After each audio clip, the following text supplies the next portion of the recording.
Bonjour les Vierges, je suis ravie de vous retrouver pour votre guidance, pour votre horoscope du mois de juillet 2026. On va aller sonder l'énergie avec le tarot et un oracle comme d'habitude. Je mettrai tout en story.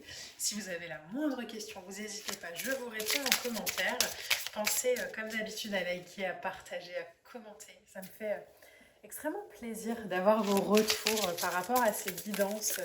Merci à tous ceux qui prennent 2 petites minutes pour le faire. Vraiment, c'est toujours hyper encourageant en fait. Donc, merci beaucoup de le faire. Alors, pour les vierges, qu'est-ce qu'on a pour ce mois de juillet?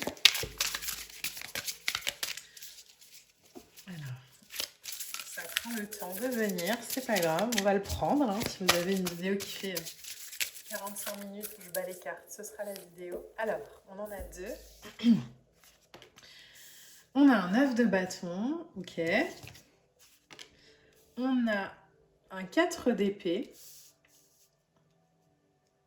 Ok. On va essayer de tirer 6 énergies.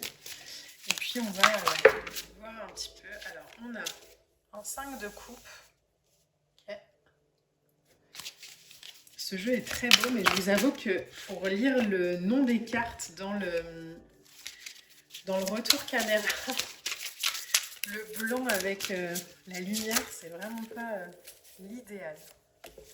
Alors, en dos de deck, on a un 2 de coupe. C'est marrant parce qu'il y avait vraiment cette vibration au départ de... Alors, je sais pas pourquoi c'est venu comme un retour à la paix. Donc, est-ce qu'on a une situation, une relation, quelque chose qui s'apaise, qui a été peut-être tendu ces derniers temps et qui, sur juillet, prend une dimension... Alors, une dimension différente, en tout cas, qu'on nourrit plus à partir de la colère ou... Il y a quelque chose comme ça, en tout cas, qui switch un peu. Alors, pour vous les vierges, on a donc un 9 de bâton, un 4 d'épée, un 5 de coupe, la justice, le hiérophant et l'as de bâton. Alors, le 9 de bâton, c'est vraiment l'invitation à continuer... même si on est fatigué. Le 9 de bâton, c'est toujours une énergie un peu particulière, dans le sens où c'est un peu les périodes de tension qu'on peut avoir après des efforts prolongés.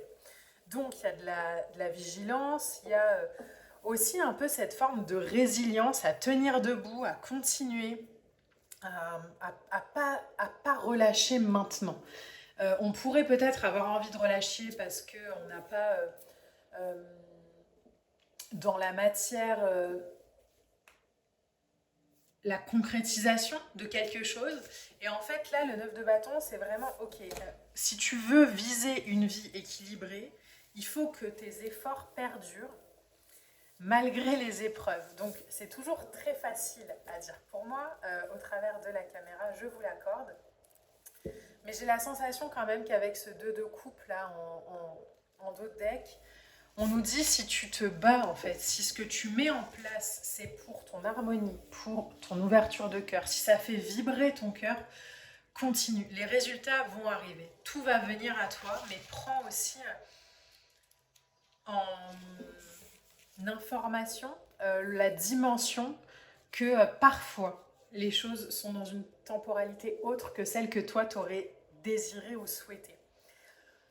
Fais taire ton mental. Le 4 d'épée, c'est ça. C'est fais taire ton mental. Arrête de penser que ça aurait dû aller plus vite, ou que ça va trop lentement, ou que ça pourrait être différent, ou qu'il pourrait y avoir... Non, en fait, fais taire ton mental et vraiment nourris cette vibration que tout est juste. Même si, à des moments, ça te paraît pas équilibré, si ça te paraît pas juste.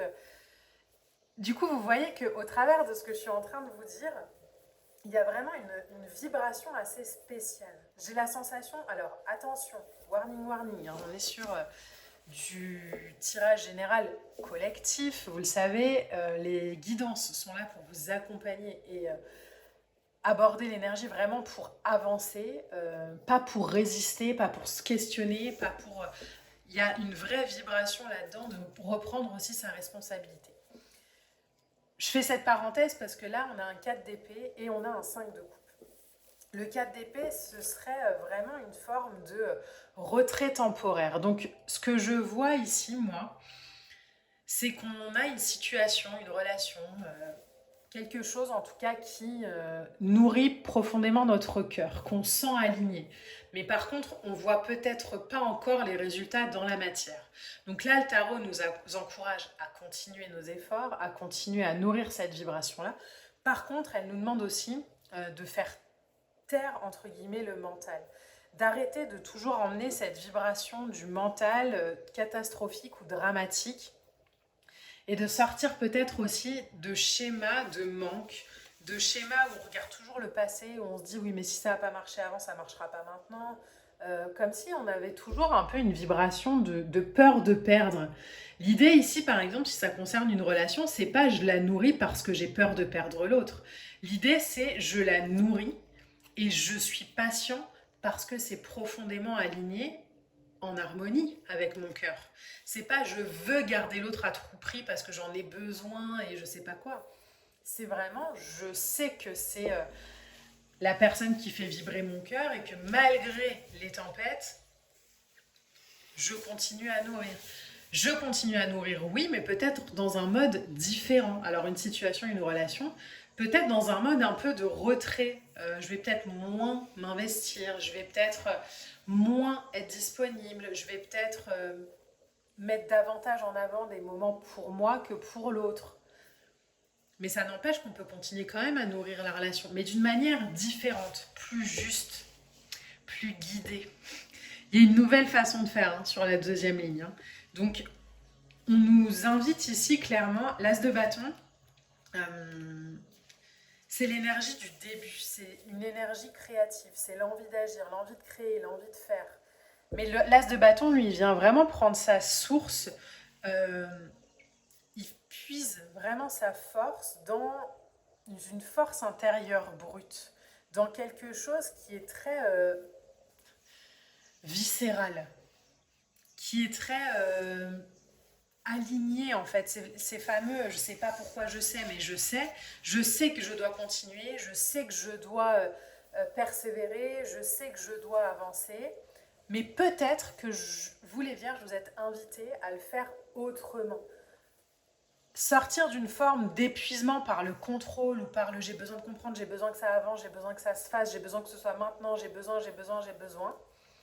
qui au fond exprime quoi, exprime une vibration de manque. Le contrôle est toujours lié à une forme de vibration de manque. Et revenir à un truc beaucoup plus équilibré en disant ok, je sais ce que j'ai envie d'atteindre, je sais les efforts ou ce que je dois encore continuer à nourrir. Par contre, je vais le faire d'une manière plus juste pour moi, par rapport à la guidance qui me traverse, par rapport à ce qui me fait du bien. L'as de bâton, c'est une nouvelle manière de faire. C'est une énergie neuve. C'est vraiment, je sors en fait de l'inertie ou de l'hésitation et aujourd'hui, je vais faire avec ma couleur, avec ma vibration, avec ma justesse, avec mon envie, avec... même si c'est pas compris à l'extérieur, on s'en fout. Vraiment, il y a quelque chose là-dedans de très... En fait, si ça me parle plus, de cette façon-là, je vais le faire autrement.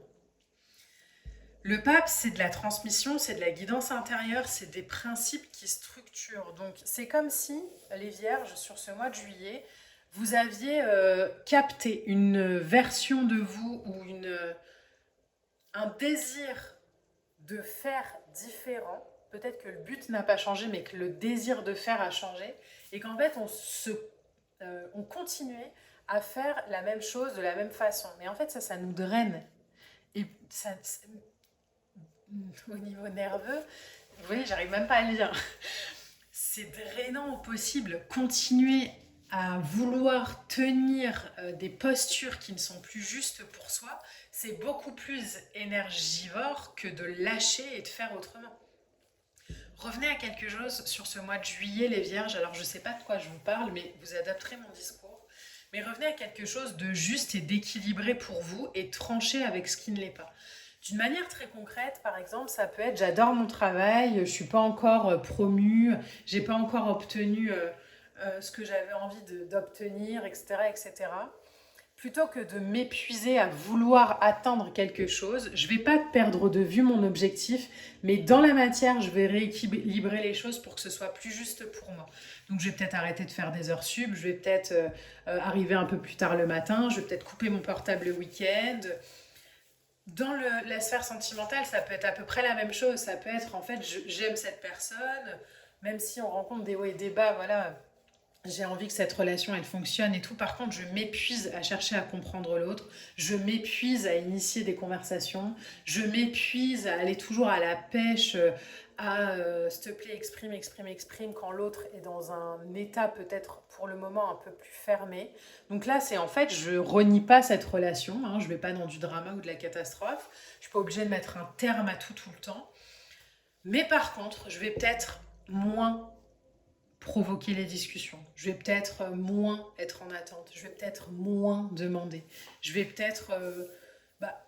si je sais que par exemple l'autre est dans une période où il est un peu plus fermé, je vais le laisser dans sa fermeture et je vais accepter vraiment que chacun vive son expérience. Et vous allez voir à quel point ça s'appelle du lâcher prise.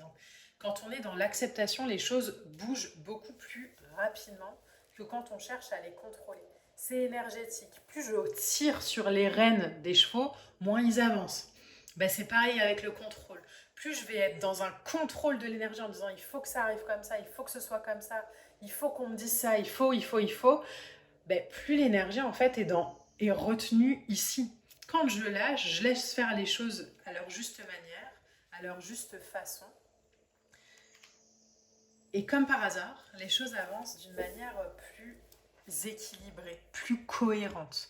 Donc là, les vierges, sur ce mois de juillet, je crois qu'on vous invite vraiment à de la cohérence, à travailler pour vos rêves, oui, à travailler pour ce qui fait vibrer votre cœur, oui, mais à tourner peut-être la page sur une ancienne façon de faire et à devenir ce que vous êtes aujourd'hui, à être pleinement l'alchimiste de ce que vous avez envie de vivre, à faire tomber les masques, à arrêter de tenir des postures juste parce que vous êtes loyal ou je sais pas quoi, on s'en fout de ça. Vraiment les vierges sur ce mois de juillet, c'est en fait, j'écris le nouveau chapitre de ma vie à partir de ce que je sais être vrai et juste pour moi. C'est très belle guidance, hein. Regardez-moi ça. En Carterac, vous avez la lune de libération. Le meilleur est à venir. La lune de libération disparaît peu à peu dans l'étreinte du soleil. Tout doucement, à mon rythme, je me fonds dans les énergies de nettoyage et de libération des fins de cycle. La nouveauté s'installe d'elle-même comme par magie. Tourne la page sans regret. Bon. Incarnez vraiment la vibration qui vous traverse aujourd'hui. Vous excusez plus pour ça, mais pas auprès des autres, mais même plus auprès de vous-même. Laissez faire l'énergie et essayez vraiment de travailler avec. Retenez cette image de reine qu'on retient. Laissez-vous être, laissez-vous exprimer, laissez-vous vibrer à votre juste valeur et voyez à quel point tout est beaucoup plus productif quand on n'est pas dans la performance, mais quand on est dans le vivant. Voilà les vierges, j'espère que cet tirage pourra vous accompagner au mieux. Moi, je vous embrasse et je vous dis à bientôt. Bye!